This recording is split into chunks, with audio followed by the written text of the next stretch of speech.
히브리서 2장 10절로 13절.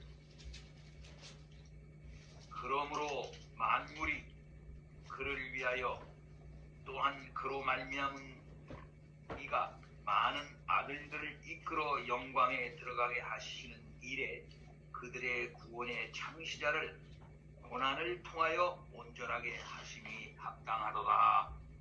거룩하게 하시는 이와 거룩하게 함을 입은 자들이 다 한 근원에서 난지라. 그러므로 형제라 부르시기를 부끄러워하지 아니하시고 이르시되 내가 주의 이름을 내 형제들에게 선포하고 내가 주를 교회 중에서 찬송하리라 하셨으며 또다시 내가 그를 의지하리라 하시고 또다시 볼지어다 나와 및 하나님께서 내게 주신 자녀라 하셨으니. 아멘. 사랑하는 성도 여러분, 하나님께서 오늘도 우리들에게 하나님의 말씀을 들을 수 있는 기회를 주신 것 참으로 감사를 드립니다. 세상에는 많은 소리들이 있고 많은 문자들이 있습니다. 그러나 그 모든 것들은 진정한 기쁨을 우리들에게 주지 못합니다. 진정한 지혜를 우리들에게 제공해 주지 않습니다. 진정한 능력과 진정한 의미를 우리들에게 주지 않습니다. 하나님의 말씀만이 삶의 의미를 주고 존재의 의미를 분명하게 깨닫게 하는 것입니다. 이 험난한 세상 가운데 살아나갈 수 있는 지표와 지혜를 오로지 하나님의 말씀만 준다라고 우리는 분명히 믿습니다. 그 말씀은 지혜롭습니다. 그 말씀은 그야말로 놀랍게도 문제 해결적이다라는 사실을 우리는 다시 한번 깨닫습니다. 우리가 2장 5절로부터 18절까지의 전체적인 내용에 대해서 지금 공부하고 있습니다. 그것은 뭐냐면은 그리스도의 이 한시적인 낮아지심과 고난의 의미가 무엇이겠느냐 하는 그러한 큰 내용을 가지고 말씀하고 있는 것입니다.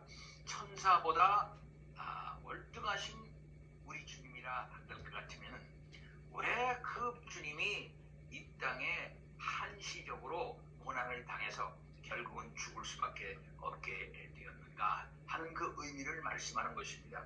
천사보다 높은 분이라면은 처음부터 끝까지 그렇게 영광스럽고 찬란해야 할 것인데 그래야만 그를 높이고 그를 찬양할 것인데 그가 이 땅에 오셔서 행한 그 모습을 보면 아주 비천한 모습 아니었느냐. 인간적으로 보면 목수의 아들이요 사회적으로 보면 교육도 받지를 못했고 참 그의 모든 행색을 본다 한들 같으면은 흠모할 만한 것이 없다고 말씀하고 있습니다. 많은 사람들한테 반대를 받았습니다. 급기야 십자가를 지고 어떠면 인간적으로 표현해 볼 때 맥없이 나무 십자가에 달려 돌아가신 분이다 이 말씀입니다. 그렇게 인간적으로 보면 보잘것없는 그분이 어떻게 그 찬란한 대단한 지혜를 갖고 있는 존재인 천사보다도 월등한 분이겠는가 라고 하는 이 문제에 대해서 대답을 주는 것입니다. 곧 그렇게 비하할 수밖에 없는 잠시 동안 낮아질 수밖에 없는 이유가 과연 무엇이었겠는가 하는 사실을 말씀하고 있는 것입니다. 그렇게 해서 이 문맥을 만들어 놓고 그 다음에 이런 분이 이 땅에 오셔서 하신 일이 무엇인가? 그것은 바로 우리를 위해서 십자가에 달려 돌아가시는 일이었는데 바로 그것은 구약에 있었던 모든 제사제도와 모든 제물들에 대한 그 의미를 성취하기 위함이다 라고 하는 것을 그 뒷부분에 얘기를 하죠. 그것을 전제로 하고 여기에서 지금 말씀을 하고 있는 것입니다. 그래서 10절부터 13절 말씀에 보면은 그리스도께서 고난당하신 것은 성도를 형제 삼기 위해서다 라고 이제 13절까지 말씀을 하는 것이고 14절서부터 16절에는 그리스도께서 고난당하신 그것은 성도를 구원하시기 위한 것이다. 그리고 17절부터 18절에는 그리스도께서 고난당하신 그 결과가 무엇이다 라고 하는 사실을 말씀하는 거죠. 앞부분에서는 5절서부터 9절까지는 그리스도의 이 고난당하심은 한시적인 것이었다라고 하는 걸 말씀을 한 것입니다. 그래서 9절 마지막 부분에 본다 같으면은 예수께서 이처럼 죽음의 고난을 받으신 것은 하나님의 은총을 따라 모든 사람을 위해 대신 죽음의 고통을 맛보려 하신 것이다 라고 말씀을 이제 했습니다. 그래서 9절 마지막 부분 말씀 읽어보면은 곧 죽음의 고난 받으심으로 말미암아 영광과 존귀로 관을 쓰신 예수를 보니 이를 행하심은 하나님의 은혜로 말미암아 모든 사람을 위하여 죽음을 맛보려 하심이라 그랬어요. 죽음을 맛보신 이유는 뭐냐면 모든 사람을 위한 것이었다 이렇게 말씀을 하고 합니다. 그리고 그 앞도 줄에 보면 영광과 존귀로 관을 쓰셨다 그랬어요. 그런데 영광과 존귀로 관을 쓰시기 전에 죽음의 고난을 받으심으로 말미암아 그랬다 이 말이에요. 그러니까 죽음의 고난을 받지 않으셨더라면 영광과 존귀로 관을 쓸 수가 없는 것이었다라고 이렇게 말씀을 하는 것입니다. 따라서 영광과 존귀로 관을 쓰시게 되기 전에 우리 주님은 이 지상생애에서 죽음의 고난을 받으시는 것인데 그것은 천사들보다 잠시 동안 못하게 하신 것이 그것이다. 따라서 천사들보다 잠시 못하게 하신 그 기간은 시간적인 것인데 바로 그것은 이 지상생애를 말하는 것입니다.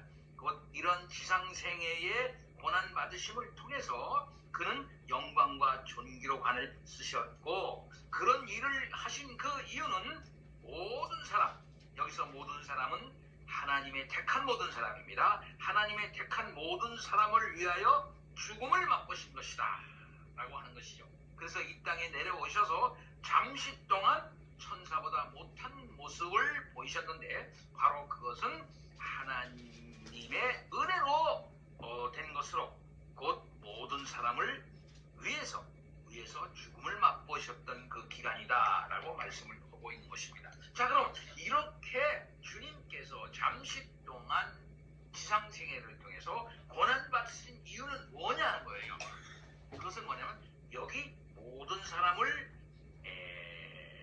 위하여 그랬잖아요. 모든 사람을 위하여. 그런데 이 모든 사람을 위하는 그 일이 무엇이냐면 10절부터 13절 말씀에 의할 것 같으면 자기 안에 자기를 안에 하나로 만드셔서 그렇게 해서 형제로 삼기 위해서 그런 것이다 라고 말씀을 한 것입니다. 그래서 10절 말씀 근거해서 먼저 말씀을 드린다면 만물의 창조주 하나님께서 자녀들인 성도들을 하나님 나라의 영광으로 인도하기 위해서 구원의 주로 고난당하게 함으로써 온전하게 하시는 것은 당연한 일이다 라고 이게 말씀을 먼저 하고요. 곧 그가 그렇게 고난을 당하시는 것은 합당한 것이다 이 말이에요. 합당한 것이다. 그런 일을 하기 위하여서는 합당한 일이다 이렇게 말씀을 하는 것이고 11절 말씀에 근거해서 정리해서 또 말하면 거룩하게 하시는 자, 곧 그리스도와 거룩하게 함을 입은 자, 곧 그리스도의 속죄 사역을 통해 거룩함을 입은 성도들은 모두 같은 근원, 모두 한 근원, 곧 하나님에게서 나왔다는 사실을 이제 말씀하고 있습니다. 그리해서 그리스도께서 성도들을 형제라 부르시기를 부끄러워하지 않으셨다라고 이제 말씀하고 그 사실을 시편 22편 22절과 시편 8절과 시편 8편 17절과 18절 말씀으로 그것을 인용해서 뒷받침하고 있는 내용이 될 것입니다. 이렇게 해서 10절부터 13절 말씀이 정리가 되겠습니다. 자, 그러면 10절 말씀 한번 보시기 바래요. 10절 말씀 보면은 거기 그러므로 만물이 그를 위하여 또한 그로 말미암은 이가 그랬죠? 만물이 그를 위하고 또한 그로 말미암은 이 그랬어요. 두 가지로 얘기하고 있어요. 누굴 얘기합니까? 곧 그리스도를 우리에게 내어주셔서 이 죄를 위하여 죽게 하신 성부 하나님이 어떤 분인가 하는 것을 여기서 얘기하는 거죠. 어떤 분이십니까? 만물이 그를 위하고 또한 그로 말미암는 자라 이렇게 성부 하나님을 말씀하고 있습니다. 하나님께서 만물의 원인 곧 창조주이시자 또한 만물을 지배하시는 주관자이심을 강조하는 하나님의 이름입니다. 하나님을 이렇게 호칭하는 것은 비단 유대교인들뿐만 아니라 초대교회 교인들에게서도 발견되는 일입니다. 곧 만물이 하나님으로부터 시작돼서 하나님으로부터 돌아갑니다. 하나님께 돌아갑니다. 라고 로마서 11장 36절에서 분명하게 말씀하고 있죠. 즉 초대교회 교인들도 하나님께서 만물의 근원이자 만물의 배후에서 모든 것을 섭리하는 분임을 고백을 했던 것입니다.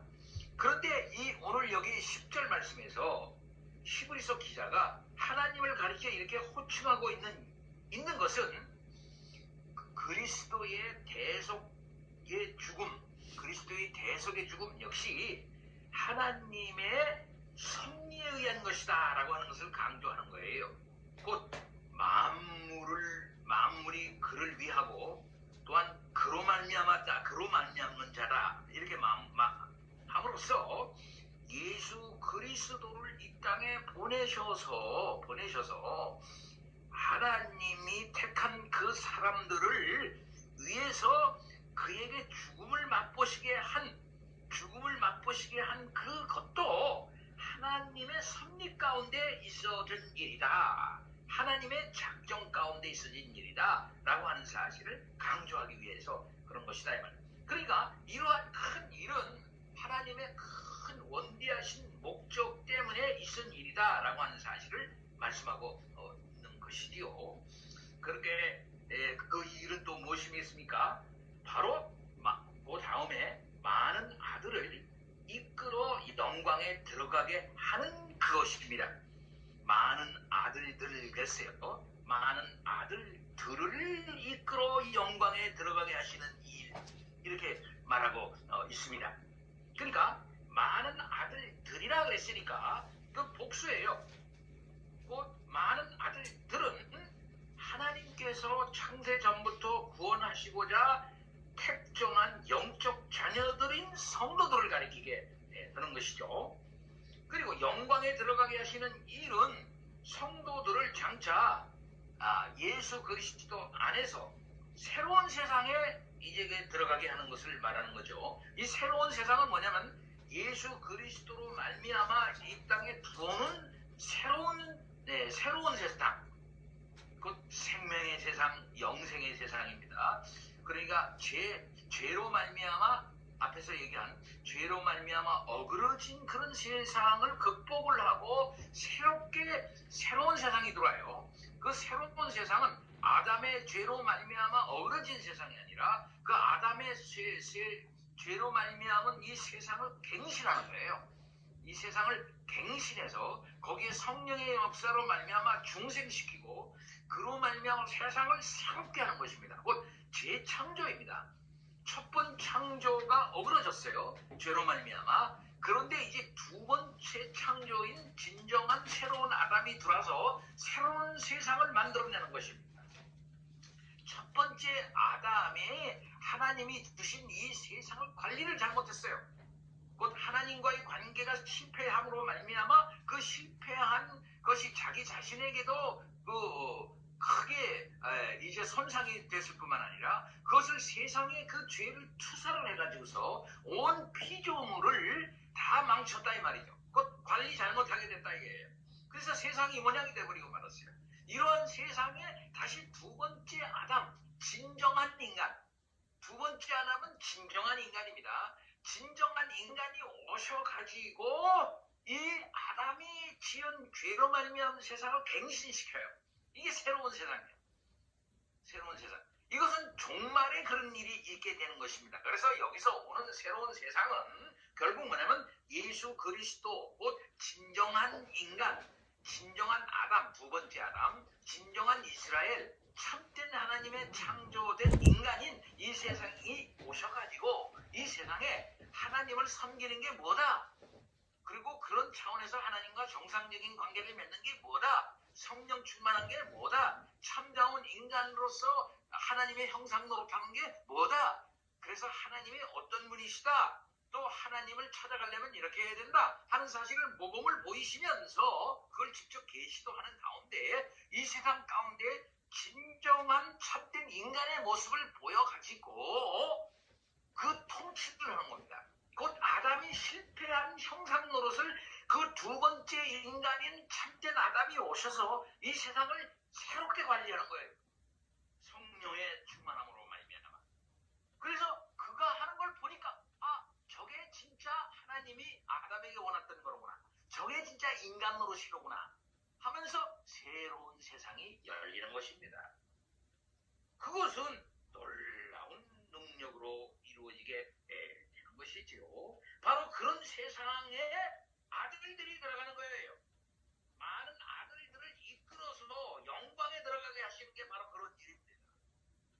그래서 자기만 들어가는 게 아니에요. 자기만 구원해서 달랑, 자기만 죽음을 이기고 달랑 이제 천국에 들어가는 것이 아니라 같이 죽은, 같이 자기와 연합해서 죽은 그 성도들 속에서 자기가 먼저 부활해 가지고 그 놀라운 능력을 오순절 성령 강림 후에 그들은 아직 죽어 있지만 살아있는 자들에게 계속적으로 성령 충만케 하여 주셔서 자기를 살리신 성령, 자기 속에 있는 성령을 그들에게 주어서 그 능력으로 살아나가게 하는 겁니다. 그걸 부활의 능력으로 살아나가게 하는 거예요. 그러니까 종말론적인 마지막 날에 오신 그 성령이 그의 백성들, 곧 자기와 함께 아들 되는 자기의 형제들에게 부어주셔서 새로운 놀라운 성령 충만한 삶을 이 땅에서 살아나가도록 하는 사실을 그걸 이미 시작하신 거예요. 그러니까 하나님의 나라를 이 땅에 있게 하는 겁니다. 그러니까 하나님의 나라가 이 땅에 오는 것은 예수 그리스도가 마지막 날 재림하셔서 그때 칼날같이 임하는 건 아니라 이래요. 그걸 우리가 당장 알아야 돼요. 그거 모르면은 신약 성경 모르는 거고 기독교를 모르는 겁니다. 그렇게 옛날 믿어온 사람 많아요. 성경은 그렇다고 말하고 있지 않습니다. 이미 하나님의 아들이 이 땅에 오셔서 자기와 함께 많은 아들들을 이끌어서 영광에 들어가는 거예요. 예? 그 일이 이미 시작됐다 이 말이에요.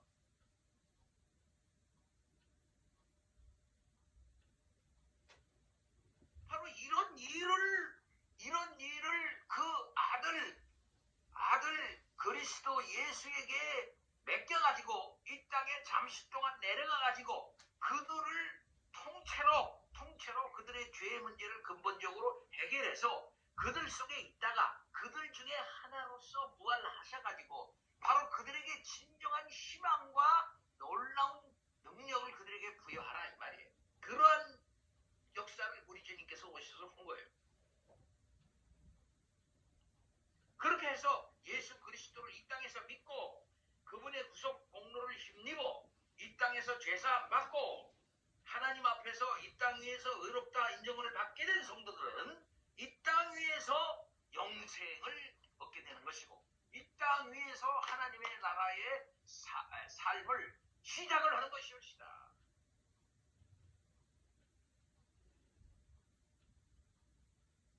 이렇게 많은 아들들을 이끌어 영광에 가게 하시는 일에 그들의 구원의 창시자를 고난을 통하여 온전케 하심에 합당하더라 그랬어요. 자, 이게 참 놀라운 말이죠. 자, 구원의 주라 그랬어요. 구원의 창시자라고 하는 말은 구원의 주 또는 구원의 선구자, 구원의 계시자라 하는 말입니다. 그러니까 예수는 대속사역을 성취하심으로 인간 구원을 위한 확고한 기초를 놓은 구원의 선구자라고 하는 차원에서 골로새서 1장 18절에는 뭐라고 말하냐면 그리스도는 만물의 으뜸이라 이렇게 얘기했거든요. 만물의 으뜸. 그런 점에서 그의 지위와 위엄에 있어서 모든 천사와 사람보다 뛰어나시고 만물을 자신의 권세 아래에 다스리시고 많은 형제들을 이끄시는 최고의 지도자이기 때문에 히브리서 기자는 그리스도를 그들의 구원의 창시자다 이렇게 얘기하는 거예요. 그러니까 여기서 구원의 창시자라고 하는 말은 누구를 말하냐면 그리스도를 말하는 거예요. 그렇다면 그리스도의 이 구원의 창시자가 온전케 하심이 합당하도다 그랬어요. 뭘 통하여? 고난을 통하여. 그러니까 고난을 통하여 온전케 된다 이 말씀이죠. 근데 여기 온전케 된다는 말을 우리들이 좀 조심해야 돼요. 왜 그러냐면은 이 말은 문자적으로 어떤 목적지나 목표에 이른다는 뜻이에요. 따라서 그리스도를 고난으로 말미암아 온전케 하셨다 하는 말은 하나님께서 그리스도로 하여금 성육신하게 하셔서 십자가에 달려 죽음 당하시는 것과 같은 고난을 감내게 하심으로 구속 사역을 온전히 성취하게 하신 것을 가리키는 것입니다. 그러니까 부족했기 때문에 좀 채워가지고 온전히 되는 게 그런 의미가 아니고 성취의 차원이에요. 성취해서 온전케 한다 이 말씀입니다. 많은 형제들의 구원의 창시자이시고 그들을 구원으로 이끄실 인도자 되시는 예수 그리스도께서는 하나님의 뜻을 온전히 성취하심으로써 온전케 되실 필요가 있었어요. 그러니까 그가 이 땅에 오셔서 하나님의 계획, 그의 백성들에 대한 온전한 구원을 이제 이루시기 위해서는 이 땅에 그가 할 일이 있었는데 그 일을 함으로써 온전케 되는 거예요. 그러니까 하늘에 그가 올라가려면은 또 승리하려면은 높아지시려면은 이 땅의 비하의 그의 직분, 그 지상생애를 그가 하나님의 뜻 안에서 온전히 거치셔야만 했다 하는 것입니다. 그렇게 함으로써 그가 이제 온전케 되어지는 것이죠. 이렇게 해서 이런 그리스도를 우리들이 믿는 거죠. 곧 그리스도는 이 땅에 오셔서 그리스도로서, 그리스도라는 건 뭐냐면은 하나님이 내셨긴 했지만 그의 백성 가운데서 내는 것입니다. 뭐 그리스도가 오셨는데 우리 가운데서 하나님께서 내시는 거예요. 우리 가운데서 내시는 분이다 이 말이요. 왜? 그리스도가 우리의 대제사장이 되어야 할 뿐이고 우리의 왕이 되어야 할 뿐이고 우리의 선지자가 되어야 할 뿐인데 어느 날 갑자기 하늘에서 뚝 떨어지는 것이 아니라 이스라엘 백성 중에서 내시는 거예요. 곧 하나님의 백성, 허물과 죄로 말미암아 죽은 백성 중에서 내는데 진정 죄와 관계 없는 차원에서의 인간으로 만들어 가지고서 그를 우리의 대표자로 만들어 가지고 하나님께 나가는 거거든요. 그러니까 이 땅에 오셔서 그의 백성들 가운데 딱 나타나셔가지고서 하나님 아버지 앞에 감당해야 될 그 백성들의 죄값을 그가 다 그 백성들과 함께 연합한 가운데 감당하는 겁니다. 그러니까 그의 죽으심은 뭐냐면은 자기 혼자 죽으심이 아니라 그의 백성들을 대표해서 죽고 그의 백성들과 함께 죽는 죽음을 통해서 그가 하나님 앞에서 그의 백성들의 죄를 다 해결하는 거예요. 놀라운 일입니다. 이게 히브리서에 계속 밑에 깔려있는 우리의 대표로서 죽으시고 우리와 함께 죽으시고라고 하는 기본적인 의미예요. 그래서 2장 21절에 뭐냐면은 이렇게 말합니다. 2장 11절 보면은 11절 하시는 이와 거룩하게 함을 입은 자들이 다 한 근원에서 난지라 그랬어요. 근원에서 난대요. 자, 그럼 거룩하게 하시는 이는 누구를 말하는 것일까요? 거룩하게 하시는 이. 오늘 이 거룩하게 하시는 이는 구약 성경에서는 하나님을 가리켜. 하나님. 그러나 오늘 여기 본절에서는 여기에서는 하나님의 아들이신 그리스도를 가리키는 겁니다. 그리스도는 자기 피로써 자기 죄를 인간의 죄를 속해서 거룩하게 하셨어요. 곧 자기들의 백성, 자기가 속한 이스라엘, 하나님의 택한 백성, 자기가 대표하는 백성이에요. 그러니까 자기도 그 백성 속에 들어가. 그 백성 속에 들어가요. 그 백성의 머리예요.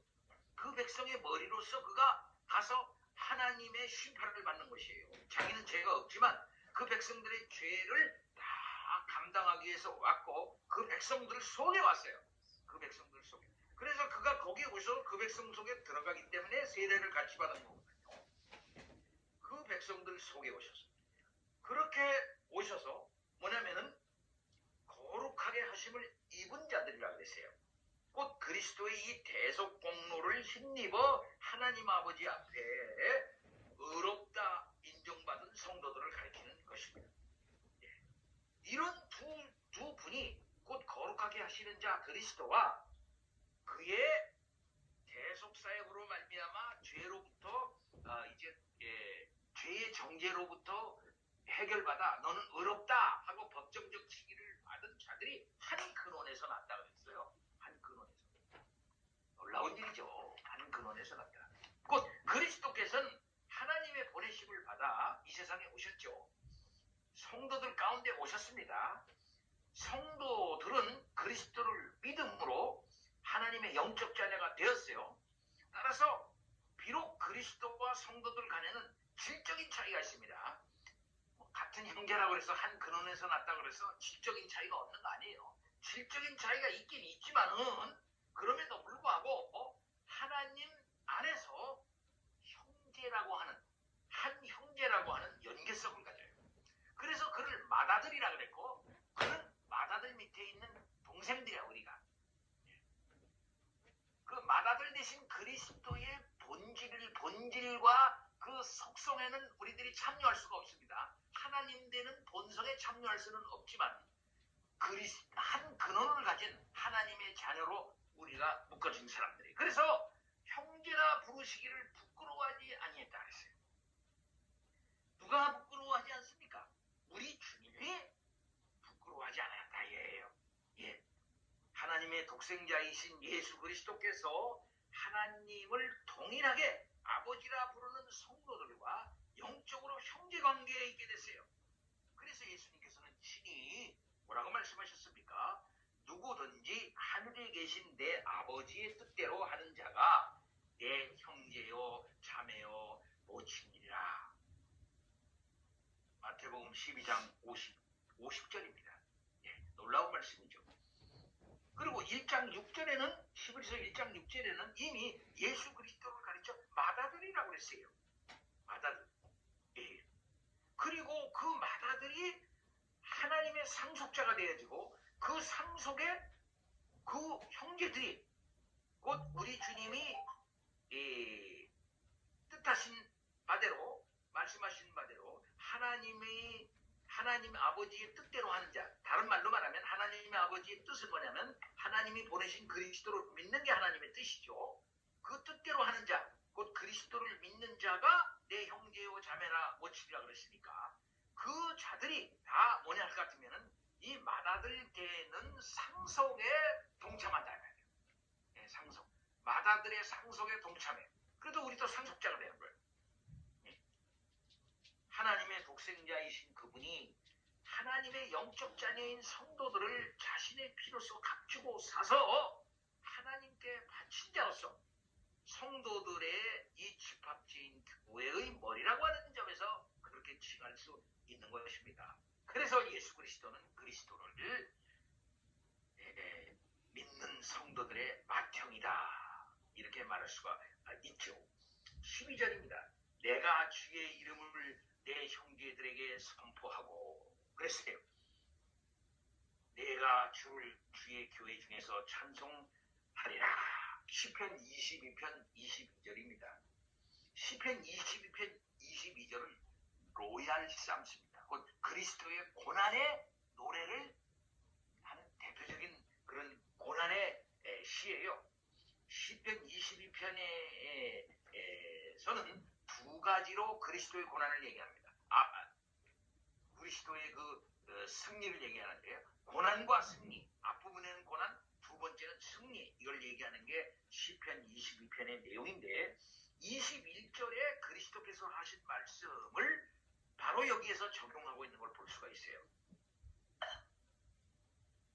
원래 시편 22편은 다윗이 왕권에 오르기 전에 사울에게서 온갖 핍박과 고난을 당하는 상황에서도 하나님의 도우심으로 인해서 왕위에 오르게 될 것을 바라보면서 하나님을 찬송하는 그런 시인데 이건 사실상 예수 그리스도를 바라보면서 했던 그런 예언의 시다라고 해석합니다.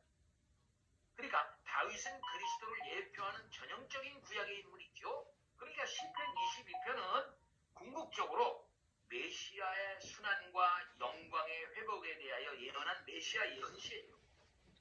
그런데 오늘 여기 히브리서 기자는 이러한 그 시편을 예수 그리스도에게 바로 적용을 해가지고 그리스도와 성도들이 다 같이 하나님을 찬양해야 할 자들이라는 사실을 시사해주는 구절이라고 하는 의미로 해석하고 있습니다. 그건 뭐냐면 내 형제들이라, 내 형제들에게 주의 이름을 선포하고, 교회 중에 그랬으니까 교회는 형제들을 말하는 거예요. 그 교회 중에 형제들, 교회들, 이것은 같이 이 시편의 평행법입니다. 그러니까 같은 뜻이에요.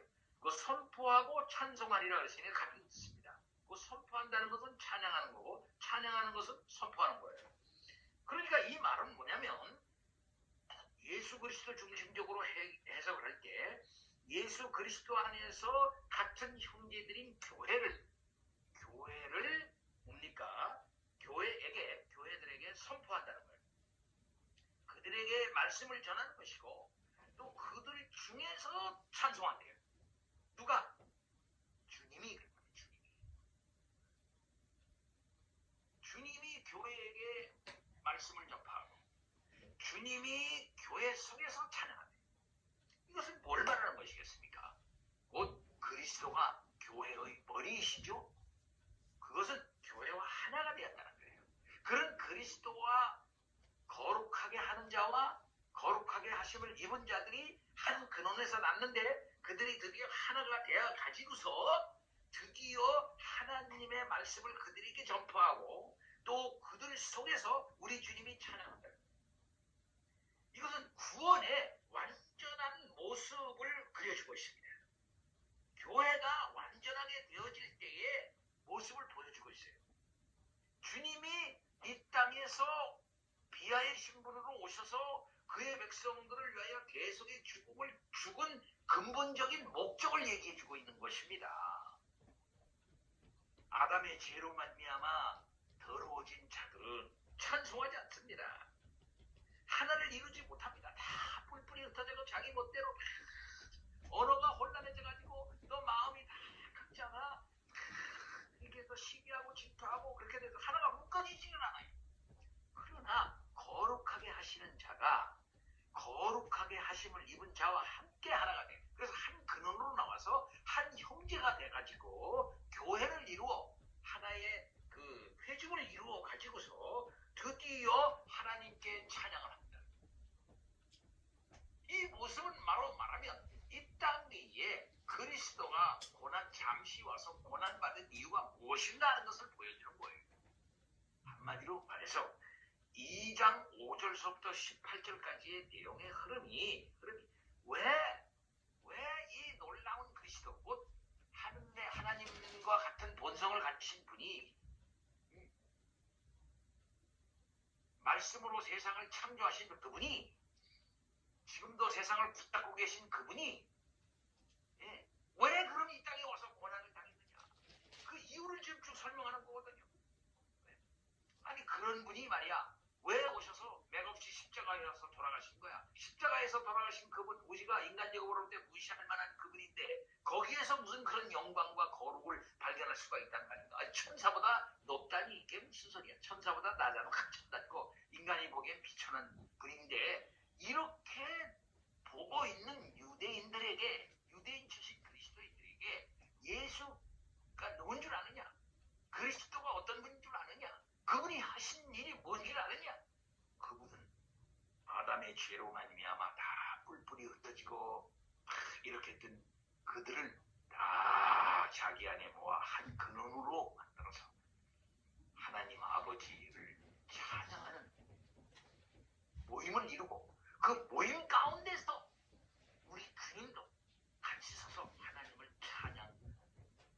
찬양하려고 이 땅에 오신 거야 라는 사실을 말하고 있는 겁니다. 사랑하는 성도, 얼마나 놀라운 일입니까? 예.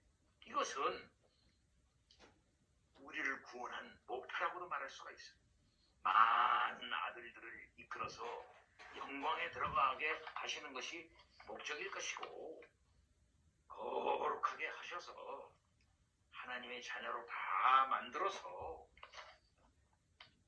우리를 하나님의 거룩한 권속에 포함시키셔서 우리를 형제로 만드셔서 자기가 받을 상속을 우리들에게도 다 나누시고, 그렇게 해서 한 모임으로 만들어서 에클레시아, 한 교회로 만들어서 그 가운데 영원토록 함께 하시면서 그 백성들과 함께 하면서 찬양을 영원토록 부르시기에 그 목적, 그걸 이루시고자 이 땅에 오신 거야 라고 말하는 겁니다.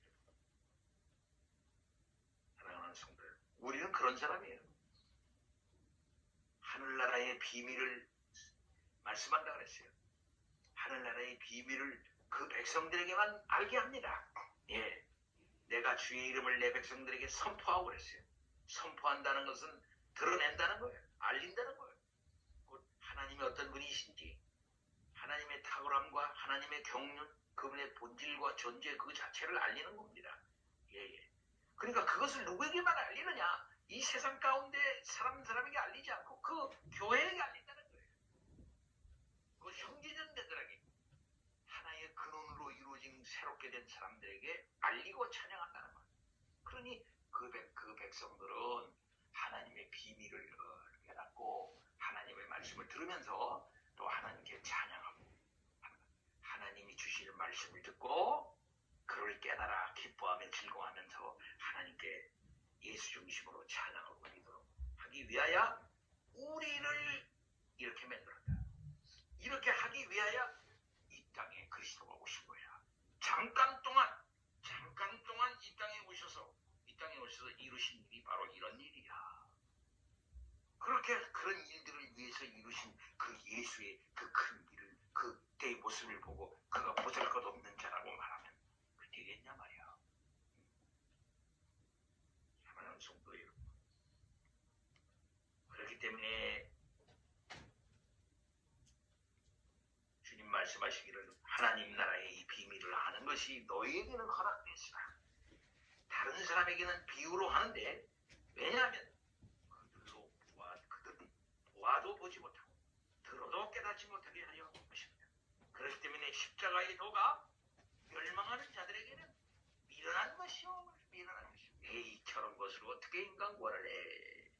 저 예수를 받고 개구리같이 십자가에 달려 돌아갔잖아. 에이, 저런 자가 뭘 해야 뭐 미련하게 보이고. 구원을 얻은 우리들에게는 하나님의 능력이다.